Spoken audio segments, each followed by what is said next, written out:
Hi guys, in this video, I am going to show you how to download FC25 on PC. Many people want to play it on PC, and today I will show you the safe way to get it. So let's get started. First of all, open your browser like Google Chrome or Microsoft Edge.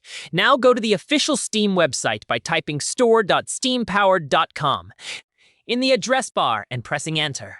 Link in description. If you don't have Steam installed, click on Install Steam, download the installer, and install it on your PC. After installation, open Steam and log into your account. If you don't have one, you can create a free account.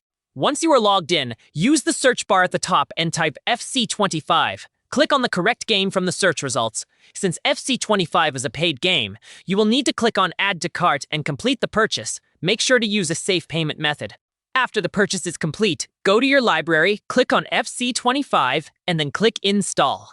Like this. Wait for the download and installation to finish. The time will depend on your internet speed. Once installation is complete, click Play, and now you can enjoy FC25 on your PC.